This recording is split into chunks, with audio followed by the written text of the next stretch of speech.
All right, hello everybody. Welcome to the next video.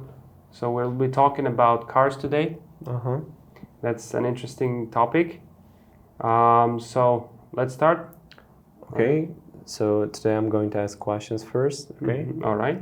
So let's start.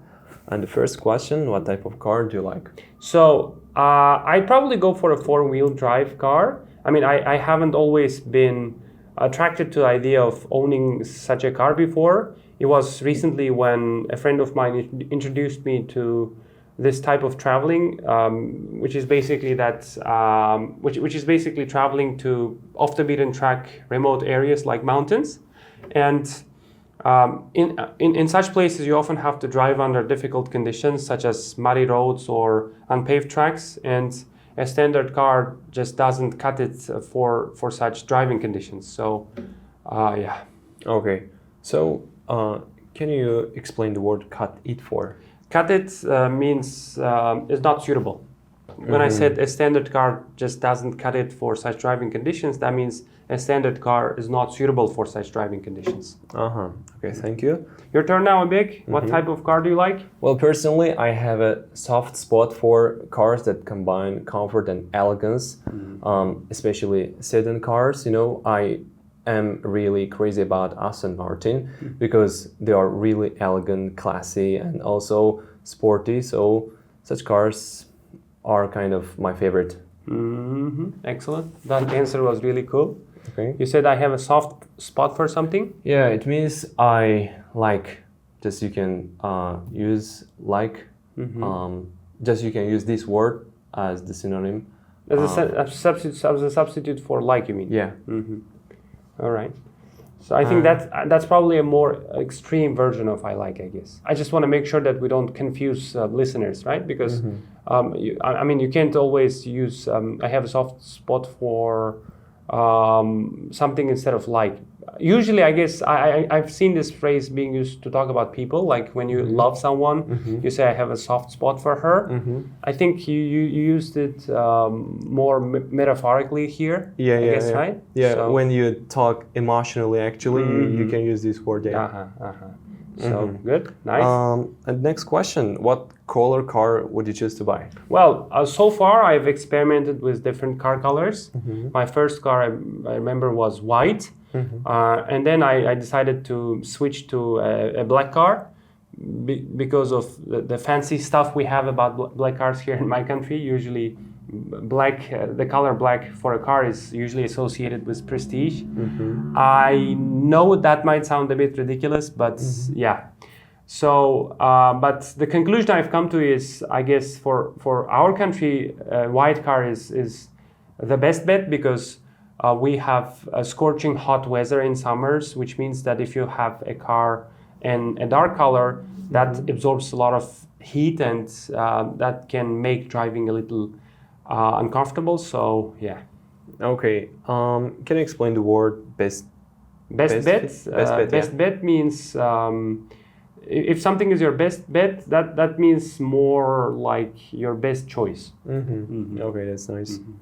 So what color car would you choose to buy? Well, honestly, I would go for dark night blue. You know, this is my favorite. You know, literally for everything like clothes, or even I got a laptop with this color. You know, the main reason why I go for this color is that scratch or dust or stuff like that on the car are less noticeable and do not scream for attention and do not require frequent washing or cleaning. So I think this is the best one. This is the best choice.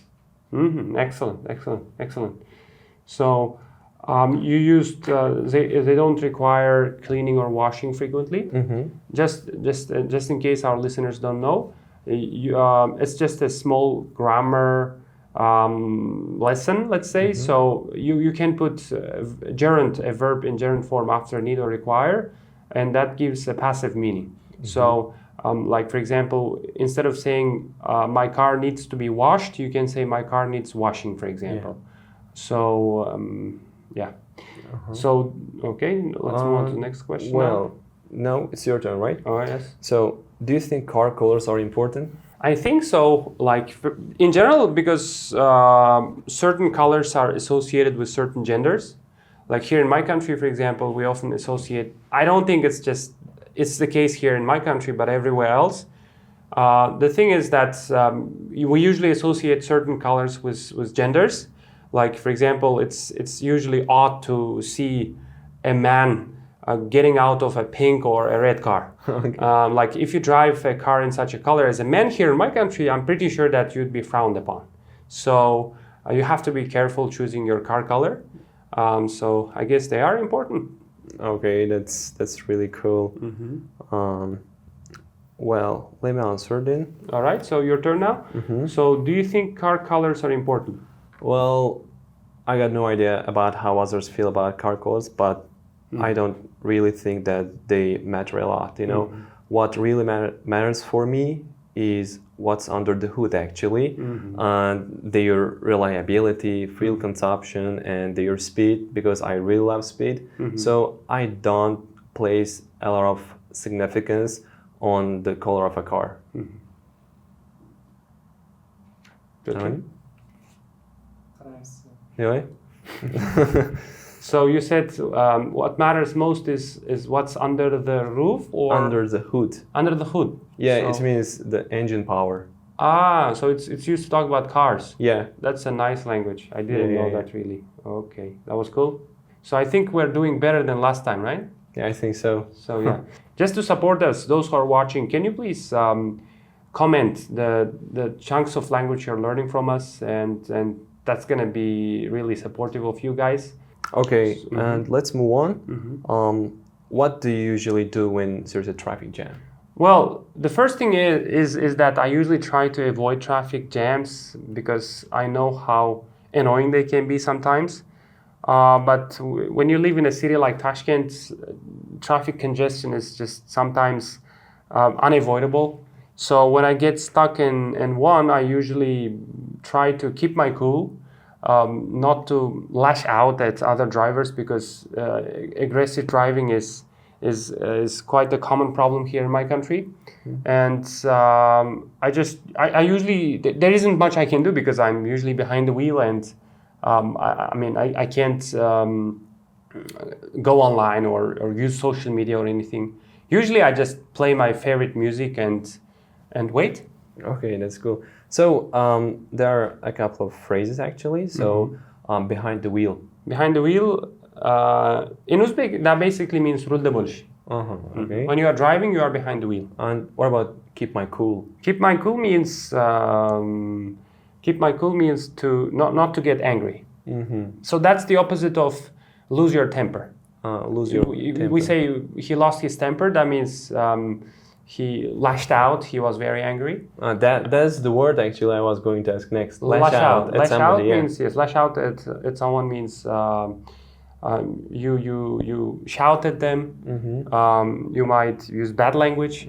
So you basically show anger to someone. So that's lashing out. Okay, that's cool. All right, Oybek, it's your turn now. What do you usually do when there is a traffic jam? Well, when I get stuck in traffic jam, I can not do nothing but wait because everyone is in the same boat and there's nothing you can do. Sometimes I try to kill boredom and stay productive. Sometimes I put on podcasts or I might listen to music. And if I'm really bored, then I might scroll through social media and watch some videos. So this is a way of, avoiding the anger of traffic jam. All right, that's it, everybody. We hope you guys enjoyed the video. Make sure you comment, like, and share the videos, and that's really gonna help us to continue producing such nice videos. Yeah. See you guys in our next videos. Thank you for your attention and time. Goodbye.